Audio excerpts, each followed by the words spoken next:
Est-il possible de créer nos propres jeux? Comment peut-on équilibrer le plaisir avec les objectifs organisationnels? Quelles sont les choses à éviter en faisant la ludification? La réponse à ces questions, et bien plus encore, aujourd'hui dans Elle parle, un balado pour découvrir, apprendre ou réapprendre des thématiques liées aux violences basées sur le genre. Je suis votre animatrice Karen Ouassé et aujourd'hui, dans une deuxième partie, elle parle de ce qu'on peut apprendre des jeux avec Asia Bessler.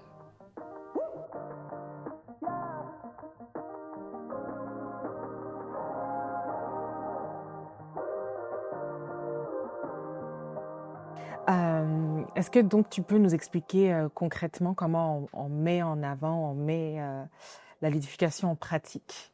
Quelles sont les étapes à suivre? Oh, ça c'est une bonne question. Je pense que je peux parler un peu de mon expérience en créant un jeu de société. Okay. On s'entend que là, ça peut représenter à tout et à n'importe quoi. Là. Mais dans l'idée de créer un jeu sérieux, pour moi, c'est vraiment une nouveauté. Je n'avais jamais fait ça. J'avais déjà fait beaucoup d'animation. J'ai travaillé longtemps avec les jeunes du secondaire, surtout dans les écoles de l'Ontario français, comme animateur avec la Fast Food. Donc, j'avais fait beaucoup de conception d'activités, d'animation, d'ateliers, etc. Et je voulais combiner ça un peu avec les jeux de société, là, j'ai ouvert une boutique de jeux de société. Ouais. Et donc, c'est ça, c'est vraiment d'abord de penser c'est quoi les objectifs, c'est quoi les choses que je veux que les gens retiennent de l'expérience, c'est quoi les apprentissages que je veux qu'ils ressortent de cette expérience-là. Puis, j'ai joué à beaucoup de jeux qui avaient toutes sortes de thématiques différentes. Mais là, en jouant les jeux, je regardais et je disais, ça, c'est peut-être une mécanique qui me permettrait de véhiculer ce message-là ou de faire comprendre cet aspect-là de le fonctionnement d'un organisme à but non lucratif. Okay.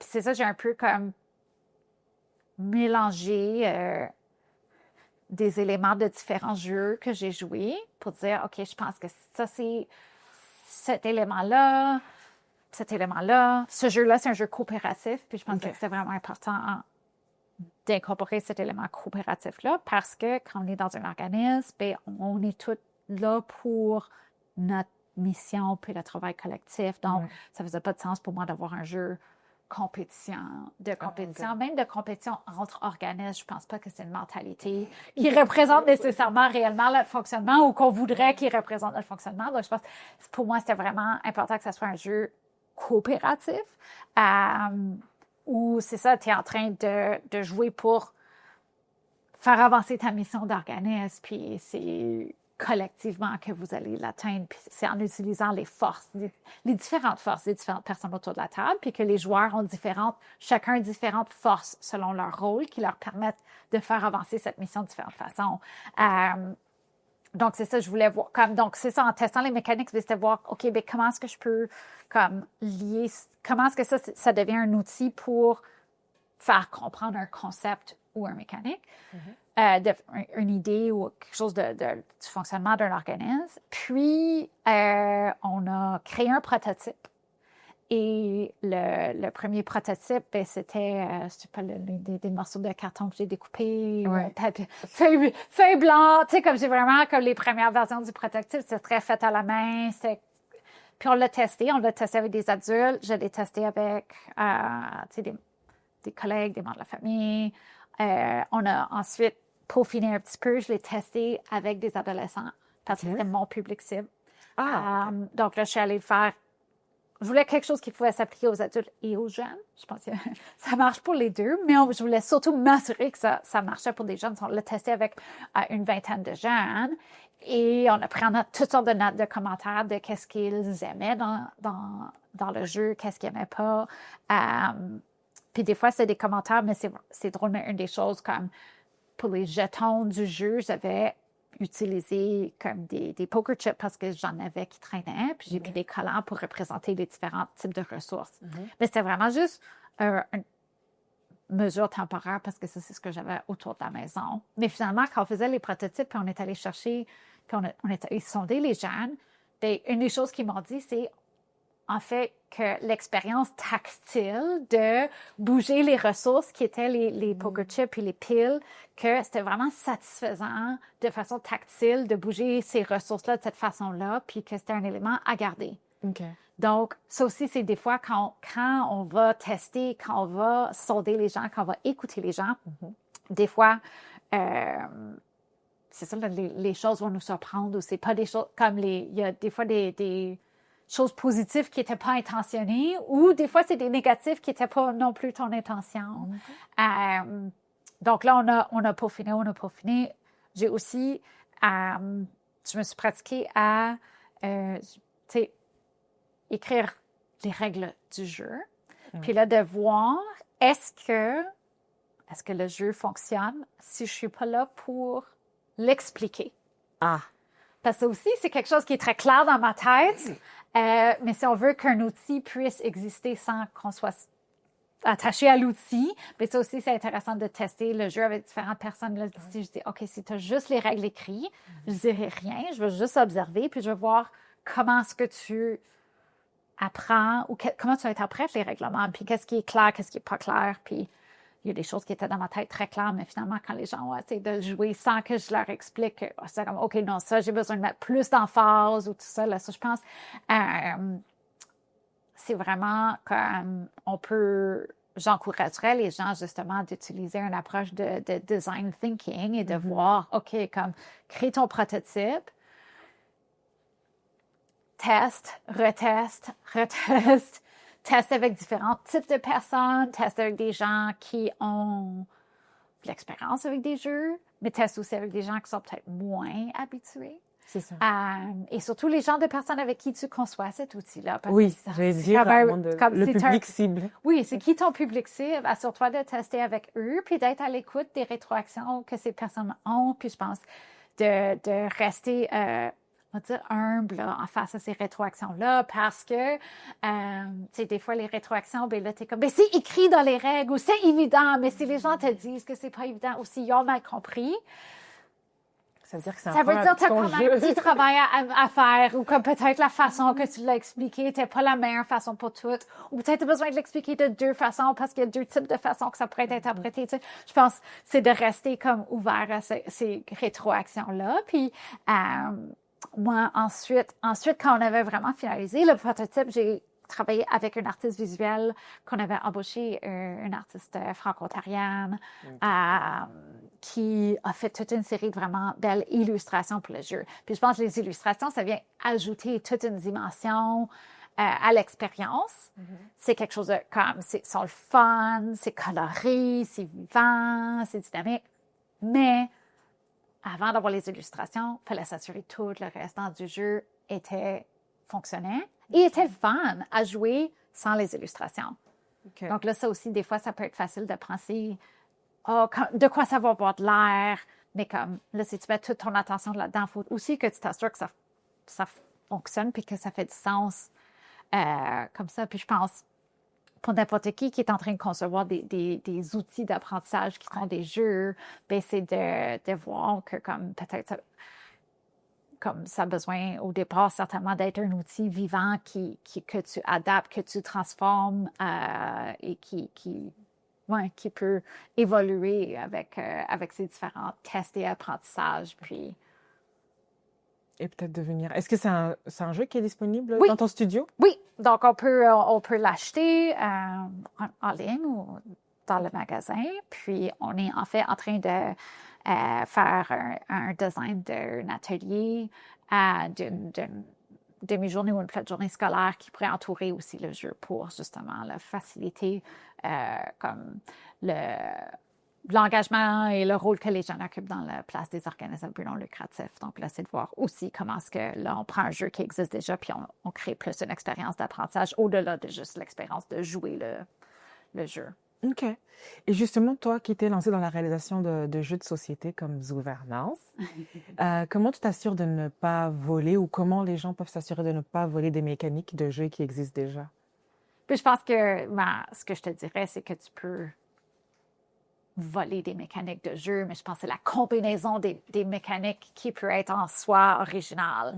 Je pense que si tu prends le jeu Monopoly, puis tu fais juste changer le nom des cases. Ben là, Ouais. T'as juste repris Monopoly. Là, tu as juste pris tout le jeu. Tu as juste changé le nom des items.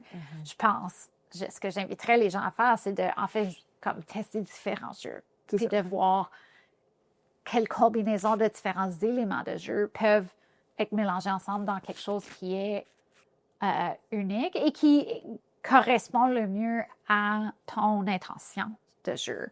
Donc, je pense que ça, c'est aussi vraiment important, là, c'est de dire,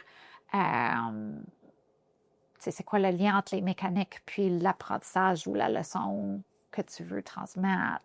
Tu peux comme tellement te perdre dans les mécaniques ou juste prendre les mécaniques, mais finalement, c'est pas en lien avec ton objectif. Donc, tu sais, si j'avais créé un jeu qui était hyper compétitif, puis c'est comme élimine tous tes autres joueurs, est-ce que ça, c'est vraiment le message que je veux pour un jeu sur les OBNL qui montre le milieu associatif? Parce que dans le milieu associatif, je suis pas là en train de dire comment est-ce que je vais éliminer les autres, mes collègues, ou comment est-ce que je vais éliminer les autres associations. C'est pas comme ça. Ce que je pense, c'est de s'assurer qu'on trouve c'est quoi les mécaniques qui alignent avec notre intention, avec notre objectif, puis de voir comme non, on copie pas tout un jeu, mais inspire-toi de plusieurs jeux, puis c'est cette combinaison-là. C'est comme je pense dans n'importe quel aspect de création, on s'inspire de ce qui existe déjà, mais c'est la façon que tu combines ces éléments-là qui existent déjà de façon dans quelque chose qui est original. Donc, c'est ça, c'est d'aller élargir tes horizons, d'aller explorer plein de choses, puis plus tu vois différentes mécaniques de jeu, bien plus ça te donne des idées de finalement lesquelles vont te permettre d'atteindre ton objectif. Puis de ramener ça toujours à c'est quoi le but de ce jeu-là, comme, je pense. D'accord. Justement, tantôt, tu nous as parlé de comment s'assurer que les règles du jeu soient claires sans que la créatrice ou le créateur soit associé au produit, que le jeu soit clair, ou en tout cas, quand on écoute les rétroactions des personnes que les règles n'étaient pas claires. Justement, pour toi, c'est quoi la meilleure manière d'enseigner les règles d'un jeu? Oh, ça, c'est intéressant parce que depuis que j'ai ouvert Studio Saja, qui est ce café boutique ludique, nous, on a une bibliothèque de jeux, puis les gens peuvent venir apprendre des jeux. Donc là, moi, j'ai eu besoin d'apprendre toutes sortes de jeux, puis j'ai aussi besoin de l'expliquer à toutes sortes de personnes et des personnes que des fois, je rencontre pour la première fois, je les connais pas, je connais pas leur style d'apprentissage. Donc, c'est ça m'a vraiment donné beaucoup de pratique à expliquer comment jouer différents jeux de société. Je pense, de pratiquer à expliquer un jeu. Souvent, si c'est un nouveau jeu, ça va me prendre 2-3 fois avant que je trouve la façon de l'expliquer.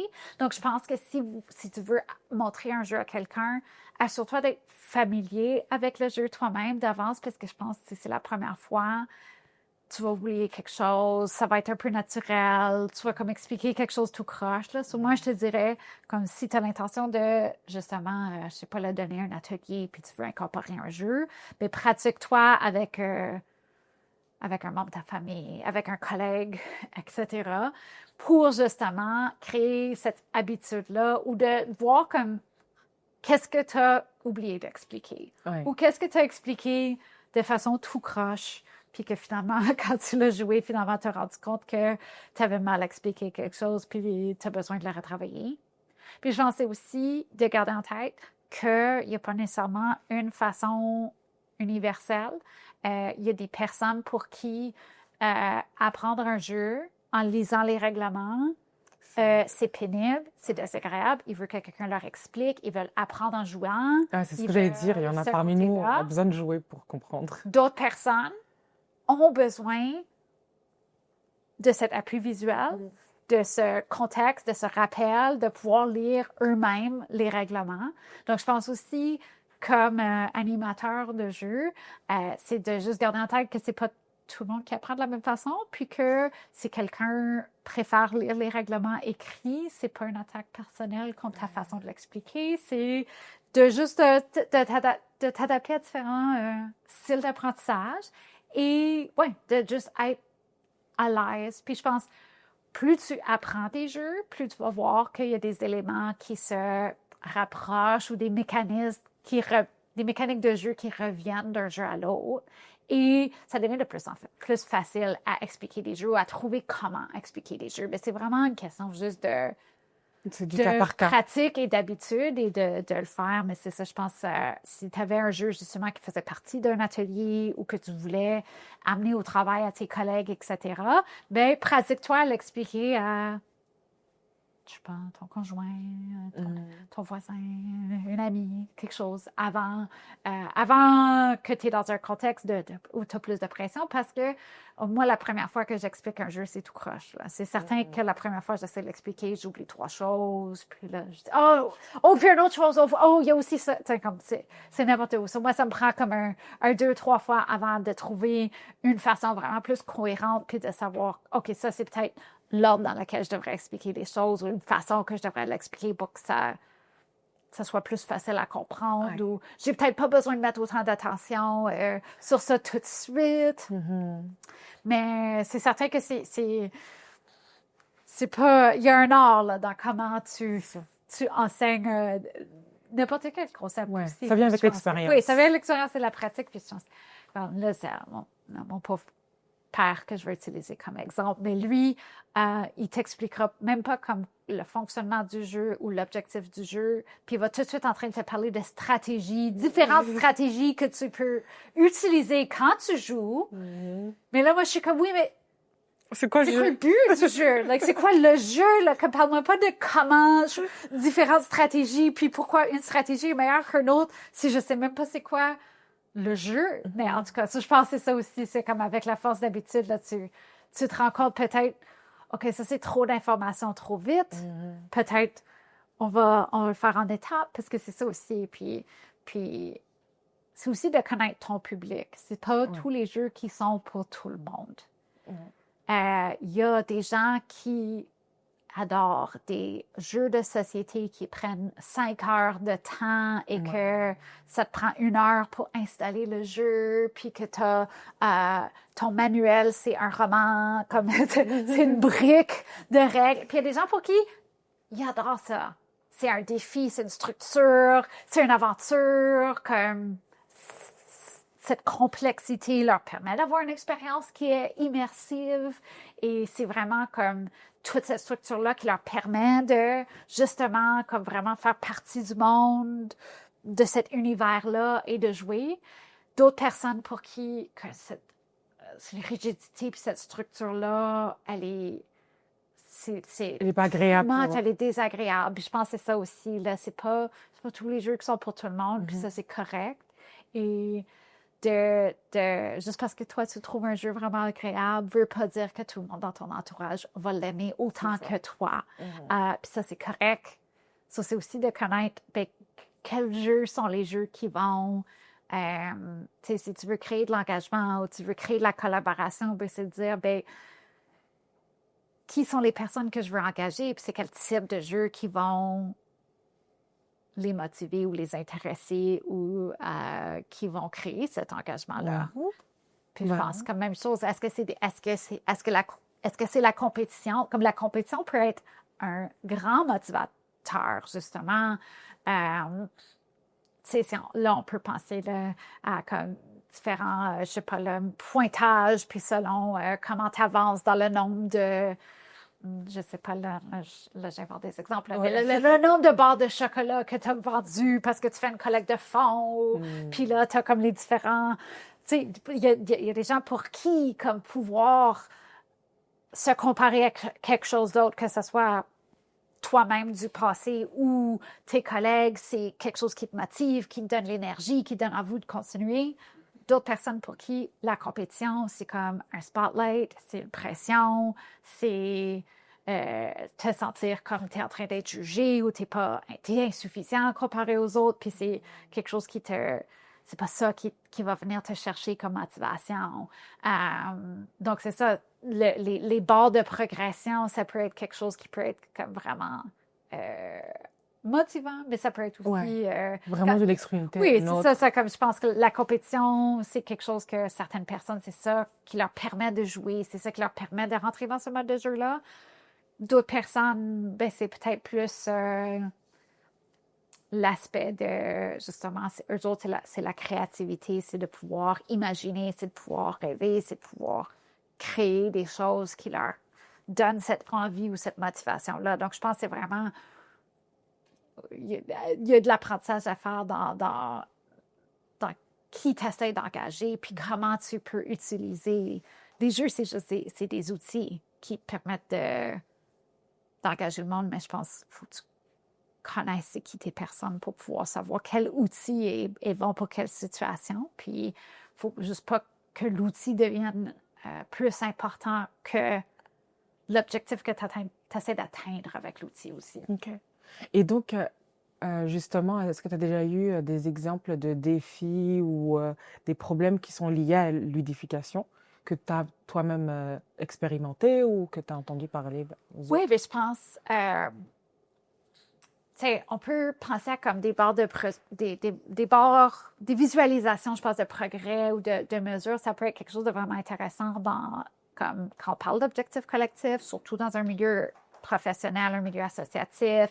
Ça peut être quelque chose qui te permet de faire de la reconnaissance des employés, de féliciter les gens pour leur progrès, de leurs apprentissages ou les choses comme ça. Ça peut être un outil vraiment utile dans des processus comme le onboarding des nouveaux employés qui peut sembler comme une grosse tâche là, de comment tu intègres une nouvelle équipe, un nouvel organisme, comment tu apprends toutes ces choses-là, bien, comment tu peux le diviser en petites missions, de petites tâches, bien, ça peut faire en sorte que comme une grosse tâche devient quelque chose de plus agréable ou petite ou que ça semble comme quelque chose qui est plus facile à surmonter, surtout quand ça peut être comme intimidant comme tâche. Mais je pense que j'ai aussi travaillé dans des espaces où là, la mesure des données, le montant d'énergie que ça prenait pour mesurer les différentes données, où la structure elle-même devenait tellement encombrante que l'on se perdait dans la structure de l'édification ou de mesure de données pour permettre puis là, finalement, comme c'était là, tu te perdais de comme la raison que tu étais en train de faire ces choses-là ou comme pourquoi est-ce que tu veux faire ces choses-là. Donc, je pense aussi, je pense qu'on voit maintenant dans une culture coopérative, avec, justement, je parlais de l'intelligence artificielle qui permet de faire cette mesure analytique. Mais là, on arrive où il y a des corporations qui font de la surveillance interne qui monitorent les gens qui travaillent dans des centres d'appel, bien, ça monitor toute ta productivité, le nombre d'appels que tu fais, comment tu fais tout. Et c'est en train de comme, utiliser des mécaniques de ludification pour comme, te forcer à être le plus productif ou de savoir quand tu devrais prendre une pause ou quand... Mais...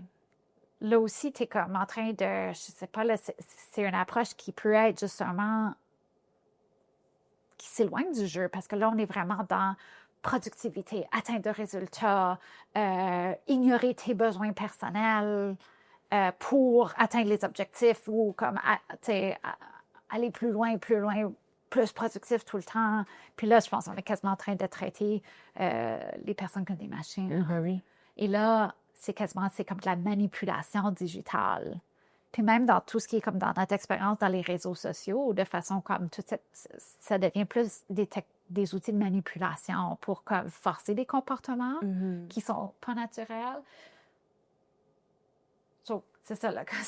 Puis dans de créer de l'engagement, mais comme, tu sais, quand on pense de comme créer de l'engagement ou de la monétisation des personnes, là, on n'est plus en train de comme parler de cet être humain-là, de créer un milieu de travail qui est inclusif, qui est accueillant, où tu as une connexion entre les collègues ou qui est agréable. Donc, je pense, c'est ça, là, ça peut prendre... On peut aller dans les deux sens. C'est ça. Mais justement, ce serait quelque chose à éviter, par Oui. exemple, dans la ludification. Est-ce qu'il y a d'autres exemples que tu aurais à éviter, justement, dans la ludification?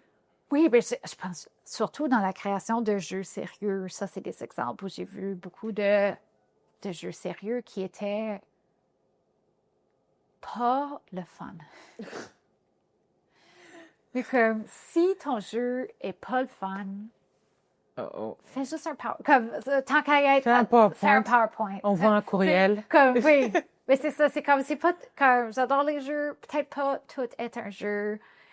Est-ce que le jeu t'aide à véhiculer le message ou est-ce que ça vient juste à un niveau de complexité qui fait juste comme rendre une expérience qui aurait pu être un courriel dans quelque chose qui était comme long et désagréable? Ça, je pense que c'est vraiment comme...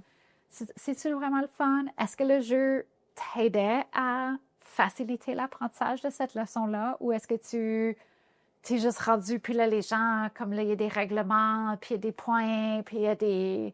Puis comme, tu sais, ça, je pense, c'est ça aussi, là, de regarder, est-ce que c'est le mécanisme ou le levier qui va te permettre de faciliter l'apprentissage ou créer de l'engagement ou créer des suivis? Puis c'est pas toujours le cas. Puis je pense que c'est ça, comme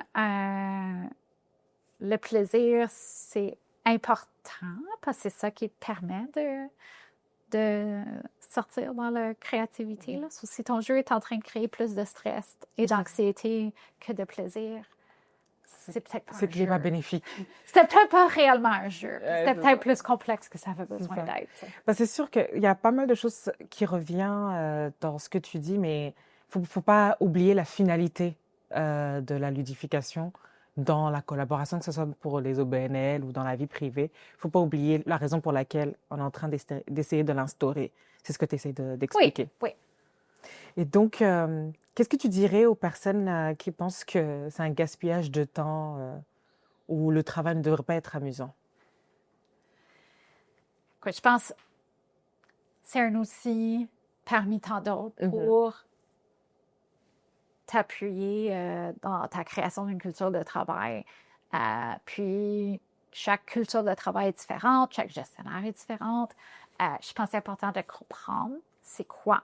Parce que tu décides de l'instaurer dans ton milieu de travail en ce moment ou pas, c'est quelque chose qui est dans toutes sortes d'expériences que tu vas vivre à travers ta vie de tous les jours. Et donc, de comprendre la ludification, de comprendre comment d'autres personnes sont en train de s'en servir, je pense que ça peut être important. Tu peux choisir ou non d'incorporer des éléments de cette pratique-là, des éléments de jeu ou de pointage, etc. Je pense que c'est à toi de voir comment tu te sers de cet outil-là. Mais c'est certain que les études démontrent que quand les gens s'amusent, quand les gens trouvent leur milieu de travail agréable, quand tu as une meilleure cohésion d'équipe, tu es plus efficace, tu as une meilleure rétention d'employés, tu as une équipe plus productive.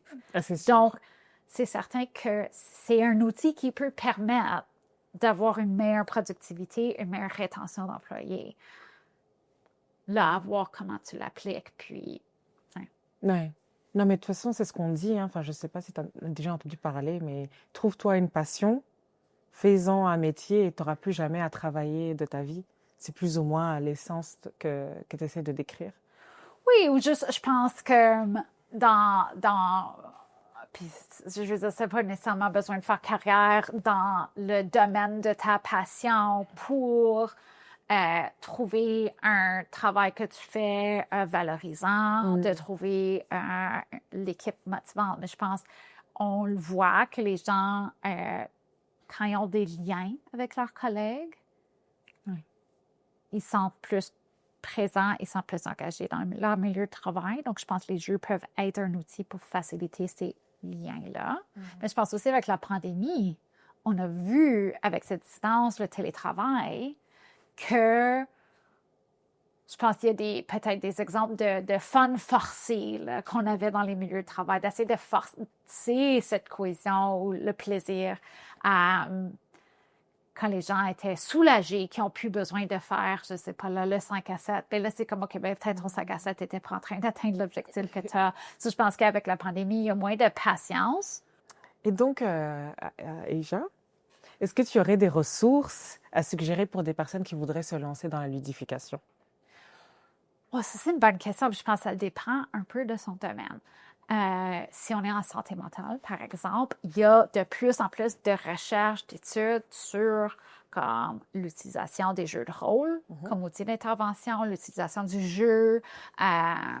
Donc, je pense qu'il y a vraiment comme tout un sphère de recherche émergent et de développement de capacité de cet égard-là qui est vraiment intéressant.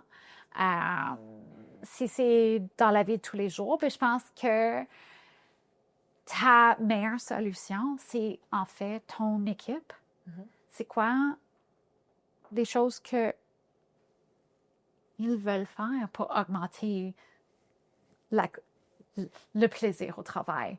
Et c'est vraiment là, c'est pas en top-down en imposant des activités que tu vas tout à coup créer des choses, mais c'est créer ces espaces-là pour que les gens puissent partager leurs solutions, leurs idées, te faire savoir c'est quoi les types d'activités qui leur permettent d'avoir du plaisir, puis voir aussi comme sa pertinence avec le travail, la mission.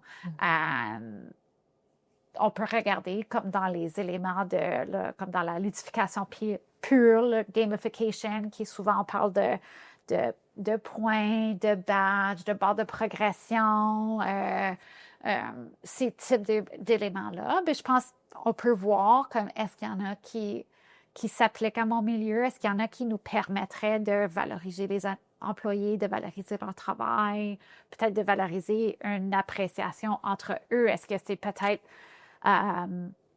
des badges que les gens peuvent donner à leurs collègues pour reconnaître leur travail. C'est peut-être dans des éléments comme ça qu'on veut incorporer ces éléments-là, mais c'est toujours de se rattacher dans c'est quoi l'intention de l'outil, comment est-ce que ça va nous permettre d'atteindre nos objectifs collectifs, puis est-ce que c'est quelque chose qui répond aux besoins et au style de personnalité qui se trouve dans l'équipe. Mais je pense beaucoup d'entreprises ont peut-être déjà les solutions autour de la table. La réponse est déjà dans le groupe. Ouais. Et il suffit de peut-être créer une ouverture ou un espace pour que les gens puissent partager ou amener leurs solutions ou avoir une journée de la semaine où ils peuvent amener un jeu à l'heure du lunch qui est un jeu qu'ils aiment puis le montrer aux autres. Ça n'a pas nécessairement besoin d'être quelque chose qui envahit chaque espace de nos interactions au travail.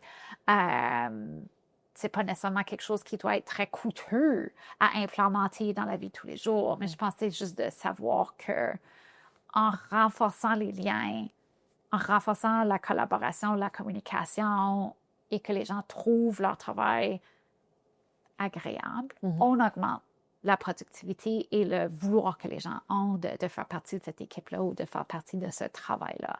Okay. Mais il faut trouver une solution qui s'aligne avec nos valeurs organisationnelles, qui s'aligne avec nos objectifs, puis qui s'aligne avec les êtres humains puis les personnes qu'on a avec nous. Merci beaucoup, Asia. Merci pour l'accueil, ça me fait plaisir voilà, de parler de mes patients. On a hâte à jouer à Zouvernement. Merci à Asia pour son expertise et merci à vous tous de nous avoir écoutés et regardés. Pour toute information supplémentaire, vous pouvez vous rendre sur le site de actionontarienne.ca. Nous remercions aussi l'agence Overhorizon avec qui nous filmons aujourd'hui.